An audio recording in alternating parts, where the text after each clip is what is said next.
창세기 12장에 하나님께서 아브라함을 부르시는 이 장면인데요. 이 장면은 성경의 전체 흐름 중에서도 매우 중요한 전환점을 이루는 장면입니다. 창세기 1장부터 11장까지 우리는 돌아보면서 인간이 얼마나 거듭되는 반복, 실패와 반복을 했는지를 우리는 보았습니다. 하나님께서 아름다운 세상을 지으시고 그 세상을 인간에게 주셨죠. 그런데 인간은 선악과를 따먹음으로 인해서 전적인 타락에 이르게 됩니다. 결국 그렇게 시작된 죄가 가득 참에 홍수로 심판을 받게 되고, 또 얼마 지나지 않아서 또 바벨탑을 지음으로써 하나님과 상관없는 세상을 짓는 이 어리석은 인간의 모습을 통해서 또 흩어짐을 당하게 됩니다.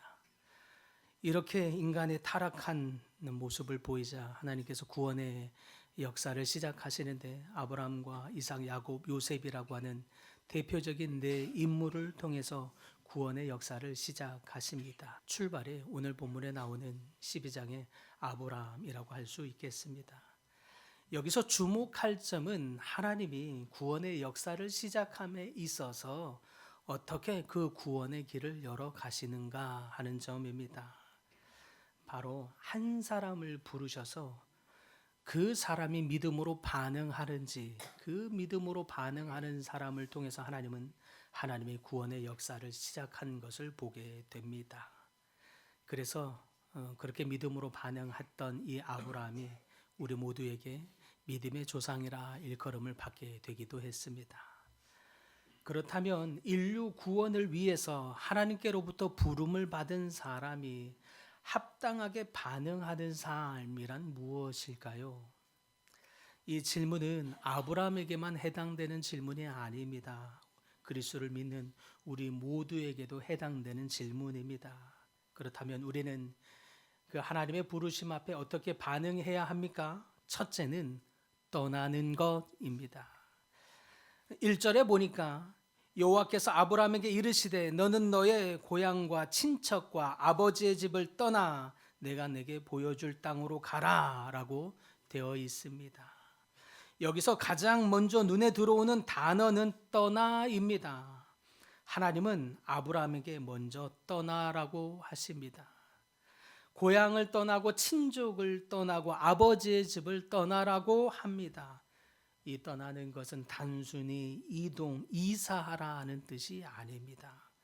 당시 고대 사회에서 이 고향과 친족 그리고 아버지의 집은 단순한 생활 공간을 넘어서는 그런 의미가 있기 때문에 그렇습니다. 시족 사회 중심에서의 이 친족, 고향은 안정망이고 생존의 기반이 되었으며 자신의 정체성을 증명해 주는 곳이기도 하고 나의 미래의 삶을 보장해 주는 곳이기도 합니다. 때문에 그렇게 중요한 삶의 기반을 떠난다는 것, 이것은 단순히 장소를 이동하라라는 일이 아닙니다. 삶의 기반을 바꾸라라는 중요한 결단의 요구인 것이죠. 그런데 하나님은 왜 이토록 중요한 삶의 기반을 바꾸도록 떠나라고 하나님은 이야기하고 있습니까? 그 이유는 아브라함이 중요하게 여겼던 삶의 기반을 하나님께로 옮기도록 하기 위함입니다. 아브라함에게 익숙했던 세계, 아브라함이 붙들고 있었던 안정감, 또 당연하게 여겼던 삶의 기준들, 그 안에 그대로 그냥 머물러 있는 채로는 하나님 중심적인 삶으로 바뀌어지지 않기 때문입니다.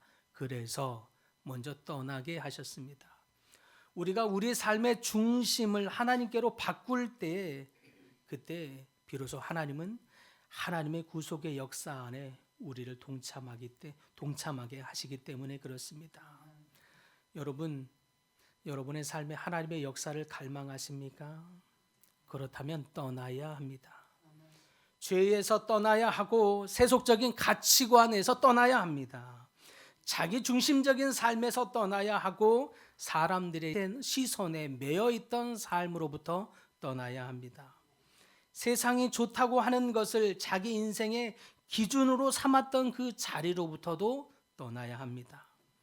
어떤 사람은 오래된 상처에서 떠나야 할 것이고, 어떤 사람은 고집과 완고함에서 떠나야 하며, 물질에 대한 집착, 세상과 타협하는 습관, 예배보다 다른 것을 우선시하는 삶의 태도로부터 떠나야 합니다. 떠나서 하나님 중심으로 바꿔야 할 줄 믿습니다. 많은 사람은 하나님의 은혜를 원합니다. 하나님의 도우심을 원하고 성령의 권능과 강권하심을 구하기도 합니다. 그러나 여전히 삶의 중심과 태도를 바꾸지 않는 사람이 있습니다. 과거의 습관은 그대로 두고 익숙하게 살아왔던 내 삶의 옛 방식들, 세상의 방식들 놓지 않고 그대로 유지하면서 하나님의 복까지 얻으려고 합니다. 그러나 성경은 분명히 말하길 떠나지 않으면 새 하늘과 새 땅에 들어갈 수 없느니라 라고 말씀하십니다. 옛사람을 붙든 채 하나님 중심의 새 길을 걸을 수는 없습니다. 그러므로 하나님의 부르심에 합당하게 반응하려면 먼저 떠나야 하는 것입니다. 떠남은 그래서 실패의 끝이 아니라 새로운 역사의 시작이 될 것입니다. 떠남은 우리 속에 있는 육체의 것이 비워지고 하나님의 것으로 채워지는 놀라운 축복의 역사가 될 줄 믿습니다. 둘째, 하나님의 부르심에 합당한 반응은 무엇인가? 그것은 하나님의 약속을 붙드는 믿음입니다. 하나님은 아브라함에게 떠나라고만 하지 않으시고 약속을 하시는데 본문 2절과 3절에 이렇게 약속하십니다. 내가 내게 보여줄 땅으로 가라 하시더니 그런 다음에 이후에 즉시로 내가 너로 큰 민족을 이루고 내게 복을 주리니 너는 복이 될지라 땅의 모든 족속이 너로 말미암아 복을 얻을 것이라 라고 약속하십니다. 놀라운 약속이죠. 이 약속을 가만히 보면 더욱 놀라운 것은 아브라함이 나이 많을 때에 이 약속을 주셨다는 사실입니다. 사라도 아이를 낳을 수 없을 만큼 고령의 여인이었습니다. 때문에 인간적으로 보면 큰 민족을 이룬다는 것, 이것은 가능성이 전혀 없는 이야기처럼 보입니다. 그런데 하나님은 바로 그 불가능한 상태에, 불가능한 현실 위에 하나님이 이렇게 약속을 부어주십니다. 왜요? 왜 그렇습니까? 믿음은 인간의 가능성을 보고 사는 삶이 아니라 하나님의 신실하심을 붙드는 삶, 그것이 바로 믿음이기 때문에 그렇습니다. 특별히 1절에 보니까요, 하나님은 내가 내게 보여줄 땅으로 가라라고 말씀하십니다. 근데 이때에 땅의 이름도 말하지 않으셨어요. 그리고 어떻게 가야 하는지 그 경로도 얘기하신 바가 없습니다. 기간도 설명하지 않으셨어요. 그러니까 정확한 땅과 경로 등 확실한 플랜이 나오면 내가 좀 고민 좀 해보겠는데, 다만 내가 너에게 보여줄 땅으로 가라라고 무작정 말씀하십니다. 무작정 가라고만 하십니다. 왜요? 하나님은 내 눈에 보이는 계획, 그리고 명확한 지도조차도 우리가 의지할 것이 아님을 깨우치기 위함입니다. 그 어떤 것도 의지할 것이 아니라 오직 하나님이 주시는 약속만을 의지하며 나아가도록 하기 위한 것입니다. 이것이 믿음입니다. 믿음은 다 알아야 움직이는 것이 아니라는 뜻입니다. 믿음은 다 보이는 명확한 계획을 의지하고는 마음으로 시작하는 것이 아닙니다. 믿음은 다만 하나님이 말씀하셨기에 그 약속을 붙들고 발걸음을 떼는 것입니다. 우리 인생도 다르지 않을 것입니다. 하나님은 언제나 우리의 앞길을 인도하실 때에 세세하게 다 설명해 주지 않은 경우가 많이 있죠. 왜 내가 이 험난한 길을 가야 하는지, 왜 내가 이 문제를 맞닥뜨려야 하는지 대답이 없을 때가 많습니다. 왜 지금 당장 그렇게 기도하고 간절히 간구했는데 왜 이렇게 응답이 더디 이루어지는지, 왜 지금 이 어려운 과정을 통과해야만 하는지 도대체 다 보여주지 않을 때가 오히려 더욱 많습니다. 그러나 분명한 사실은요, 하나님의 역사하심에는 섭리가 있고 약속이 있는 줄 믿으시기 바랍니다. 내가 너와 함께 하리라 약속하십니다. 내가 너를 인도하여 내리라. 내가 너를 결코 떠나지 않으리라. 내가 너를 통하여 반드시 일할 것이니라 약속하십니다. 그 약속으로부터 믿고 두려워하지 않는 여러분 모두가 되기를 소망합니다. 가정의 문제, 자녀의 문제, 건강에 대한 염려들, 노후에 대한 현실적인 걱정들, 이런 여러 어려움 앞에서 그 어떤 완벽한 대비보다 더 중요하고 더 필요한 것이 있다면 하나님이 우리와 함께 하신다는 약속에 대한 믿음인 줄 믿습니다. 문제를 외면하지 않지만 그 문제보다도 더 크신 하나님을 바라보는 믿음이 있어야 하는 것입니다. 내 앞길이 훤히 보이지 않더라도 약속에 손을 놓지 않는 믿음, 그 하나님에 대한 믿음이 있기를 소망합니다. 주님, 저는 다 알지 못합니다.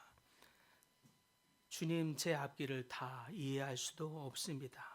주님, 내 길이 도무지 보여지지 않습니다. 왜 내 삶에 이런 일이 있는지조차도 다 모르겠습니다. 내 형편도 넉넉하지 않습니다.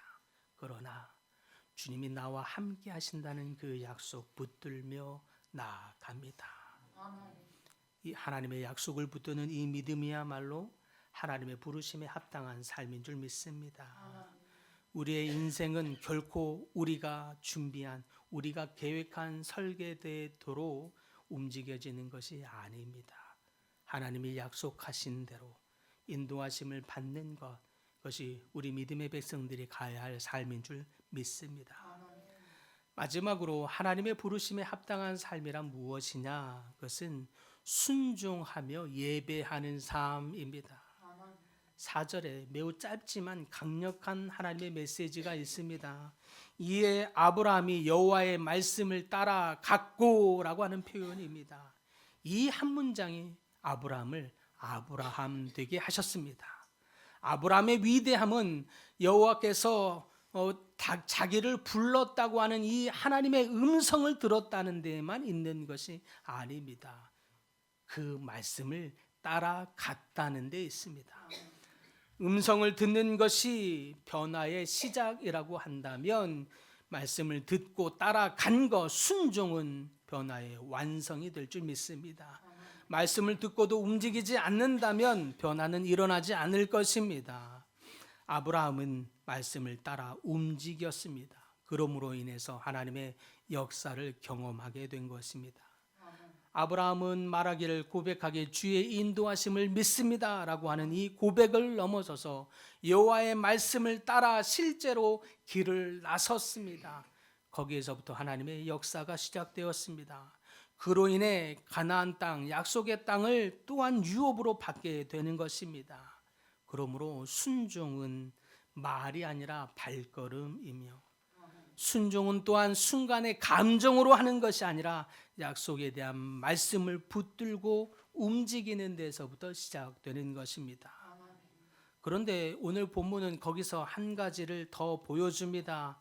7절과 8절에 보니까 아브라함은 가는 곳마다 제단을 쌓습니다.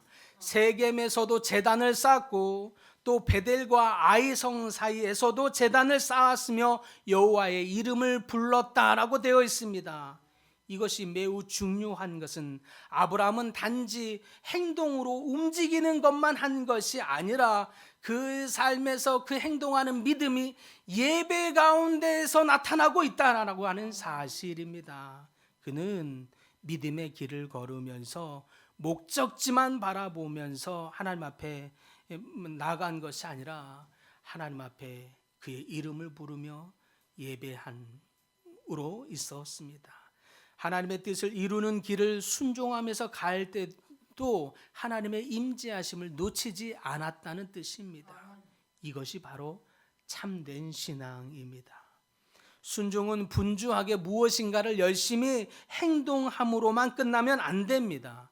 순종은 반드시 예배로 이어져야 하는 것입니다. 하나님의 일을 한다고 하면서 하나님과 멀어지면 안 된다는 뜻입니다. 목적지에서 얻을 축복만 바라보면서 목표를 향해 달려가는 사람이 있다면 안 될 것입니다. 목표를 향해서 순종하며 달려가되 예배를 잃어버려서는 안 되는 것입니다. 예배는 시간이 남을 때, 마음의 여유가 생길 때 드리는 것이 아니라 그 예배는 내 삶의 가장 우선순위가 되어야 하는 것입니다. 예배가 무너지면 시선이 무너지기 때문에 그렇습니다. 시선이 무너지면 우리의 발걸음이 뒤틀려지기 때문에 그렇습니다. 내 발걸음이 뒤틀려지면 삶의 기반이 무너지는 것입니다. 그러므로 예배가 살아야 우리의 삶이 사는 것입니다. 예배가 살아야 우리의 순종이 참된 하나님의 기쁨이 되는 것입니다. 하나님의 임재 안에 있을 때 그러므로 우리는 다시 힘을 얻게 될 줄 믿습니다.